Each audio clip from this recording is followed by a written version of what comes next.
राजनीति के हिसाब से 2-3 घटनाएं ऐसी घटी जिसको हम जोड़कर और तस्वीर देखने का प्रयास करेंगे कि आखिर इसके पीछे की क्या बात है। पहला ये कि अरविंद केजरीवाल के जो बेल याचिका है उस पर ईडी ने अपोज किया। दूसरा, संजय सिंह बाहर आ गए। तीसरा, जो अरविंद केजरीवाल की वाइफ हैं सुनीता केजरीवाल, उन्होंने जो आम आदमी पार्टी के विधायक हैं उसकी पूरी मीटिंग बुलाई थी। इसी के साथ चौथा, राहुल गांधी जो है उन्होंने अपना जो है लोकसभा के लिए कैंडिडेचर के लिए नामांकन कर दिया वायनाड से। इस सब चीजों को हम एक तस्वीर से कैसे देख सकते हैं, आज इस वीडियो में इस चीजों का एनालिसिस करूंगा और बताने का प्रयास करूंगा कि आखिर ये सारे जो न्यूज हैं एक दूसरे के साथ कैसे जुड़े हुए हैं। दोस्तों, मैं हूं रणदीप सिंह, स्वागत है मेरे चैनल में। अगर अभी तक आपने मेरे चैनल को सब्सक्राइब नहीं किया तो सब्सक्राइब जरूर करें। दोस्तों, सगे संबंधी और रिलेटिव के साथ वीडियो को लाइक करें और शेयर करें। तो दोस्तों, जैसा कि मैंने बताया कि पहला आम आदमी पार्टी के न्यूज की एनालिसिस करते हैं कि ये जो 2-3 खबरें आई कि पहला खबर ये घटा कि सुनीता केजरीवाल ने आम आदमी पार्टी के विधायकों की बैठक बुलाई जिसमें ज्यादातर विधायक आए, और उसके पहले केजरीवाल ने ये बोला कि मैं विजय नायर को नहीं जानता। सारी मीटिंग जो होती थी सौरभ भारद्वाज और आतिशी मरनेना करती थी। इवन जो गोवा में चंदा दिया गया उसके बारे में भी वही जानती थी। अब यहां पे आकर ये टिक गया कि आखिर अरविंद केजरीवाल ने बोला कि, और उसके बाद दूसरे दिन ही संजय सिंह को बेल याचिका पे ईडी ने उस पर क्लेम करने के लिए या बेल याचिका को अपोज करने के लिए अपने बात से पीछे हट गया या अपोज नहीं किया।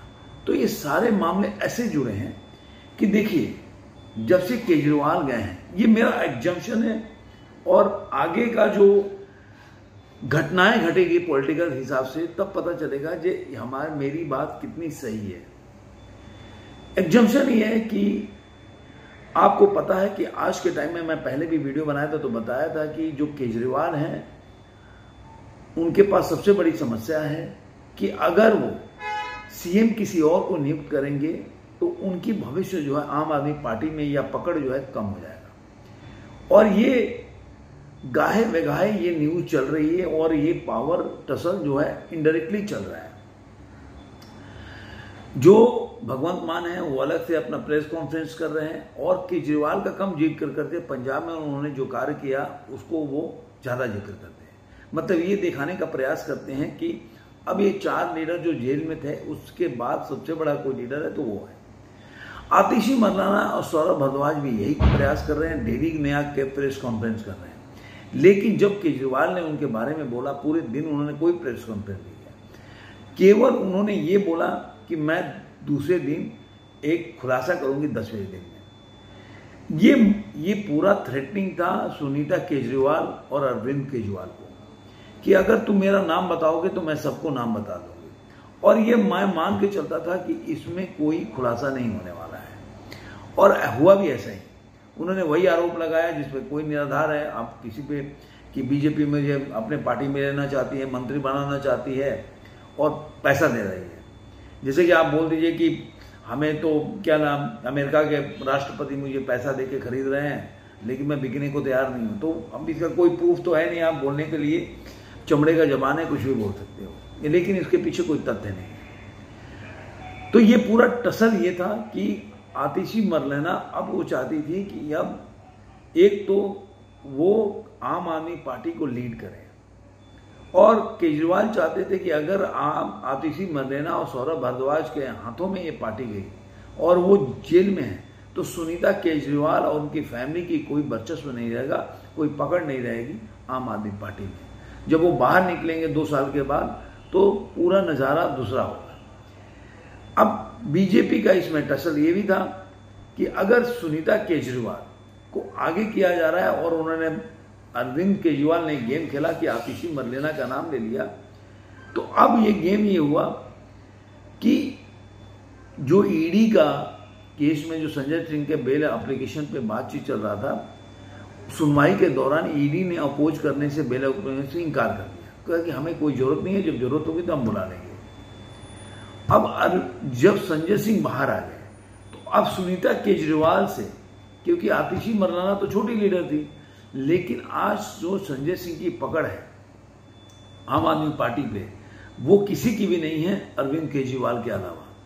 तो अगर अरविंद केजरीवाल नहीं रहेंगे तो कहीं ना कहीं संजय सिंह पार्टी को टेक ओवर करेंगे, और ये इसके अगर ये ऐसा करेंगे तो केजरीवाल के पास कोई रास्ता भी नहीं होगा इससे बचाने के लिए, क्योंकि एलजी एक गेम खेलेगी पे कि केजरीवाल का गेम यह है कि हमें बर्खास्त किया जाए, हम सिंपैथी वोट जाए।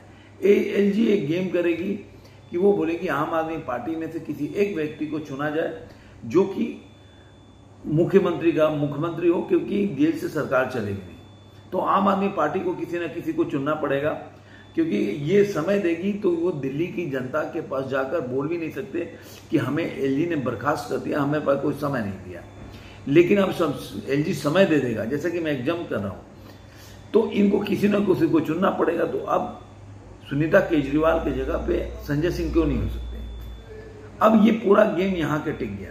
तो इसलिए अभी आगे के फ्यूचर में आप देखिए संजय सिंह बढ़ चढ़ के मोदी जी का विरोध करेंगे और बीजेपी के बारे में उल्टा सीधा बोलेंगे, क्योंकि वो चाहेंगे कि वो एक सशक्त और एक लड़ाकू जुझारू नेता के रूप में आम आदमी पार्टी में स्टैब्लिश हो खड़े हों अरविंद केजरीवाल के बाद। तो ये कहानी तो यहां होगा। अब ये क्योंकि अब ये सब लोग मान के चल रहे हैं कि हम चुनाव जीतने वाले हैं नहीं, तो ये लोग सारे अपने जो बेस्टन को बचाने का प्रयास कर रहे हैं। इसी बेस्टन में जो न्याय यात्रा राहुल गांधी ने किया इतने सालों में, वो ये केवल मेरे हिसाब से ढूंढते रहे कि कौन सा सेफ सीट है जहां से वो लड़ सके, और वो जानते हैं कि अमेठी से जीतेंगे नहीं, तो वायनाड से वो उन्होंने चुना, और पिछली बार लेफ्ट और यूडीएफ ने सारे ने सपोर्ट किया और वो जीत गए। लेकिन इस बार जो लेफ्ट का है उन्होंने अपनी जो डी राजा है, उनकी वाइफ जो एनी राजा है, उनको उतार दिया मैदान में, और वो बोल रहे हैं ये हमारा जगह है, तो यहाँ पे राहुल गांधी को क्यों आना चाहिए, उनको तो वो अमेठी उनका जगह, वहां से लड़ना चाहिए, क्यों नहीं। वो इनडायरेक्टली बोलने का प्रयास कर रहे हैं कि राहुल गांधी डर गए हैं। अब राहुल गांधी अगर डी राजा पूरी तरह से लड़े और वहां से बीजेपी भी अपने कैंडिडेट को खड़ी के, मेरे कह रहे हैं उनका नाम सुंदरन है, तो वो खड़ी करेगी। अब जो वहां पे आप बोल सकते हैं कि 48% मुस्लिम है और करीब 42% हिंदू है, और देखा जाए तो क्रिश्चियन और मुस्लिम मिला के 52% है।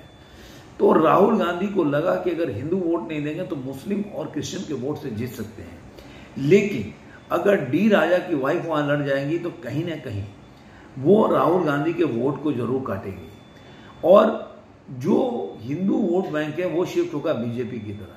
तो मैं नहीं कह रहा कि राहुल गांधी हार जाएंगे, लेकिन इस बार उनके कटोरे का खीर साबित नहीं होने वाला है वायनाड में।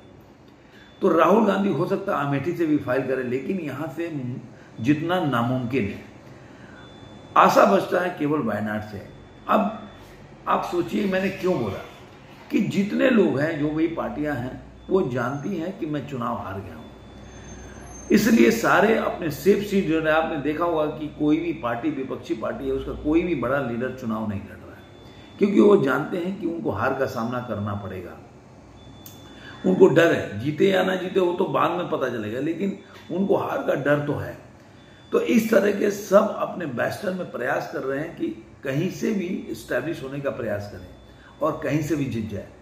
तो जो पहले इंडिया गठबंधन सारा एकजुट दिखाई दे रहा था, वो एकजुट नहीं दिख रहा, क्योंकि सब लोग अपना अपना बेस्टन, अपना जगह बचाने के प्रयास में ऐसे जगह का प्रयास कर रहे हैं जहां से वो जीत सके, चाहे लेफ्ट हो, चाहे राइट हो, चाहे लेफ्ट हो या कांग्रेस पार्टी हो या कोई भी हो। और इसी में लेफ्ट ने वायनाड चुना, और इसी में जो अरविंद केजरीवाल का गेम चल रहा है, क्योंकि वो जानते हैं कि बीजेपी का वोट शेयर 55 से ऊपर है। अगर कांग्रेस और आम आदमी पार्टी का वोट शेयर भी मिला दें तो 30-32 के ऊपर जाएगी नहीं, तो जीतेंगे कैसे। तो मेरे हिसाब से अब पता चलेगा कि ऊंट पहाड़ के नीचे कितना है, और अरविंद केजरीवाल की पूरी पॉलिटिकल जो लाइफ स्टाइल है बोल सकते हैं, उनका आने वाले विगत में संजय सिंह का क्या स्टैंड रहेगा, उससे पता चलेगा कि आखिर संजय सिंह के साथ बीजेपी की कोई गेम हुई है या नहीं हुई है। वो आगे के फ्यूचर में पता चलेगा। आज के वीडियो में बस इतना ही, फिर मिलेंगे किसी और वीडियो में, तब तक के लिए धन्यवाद।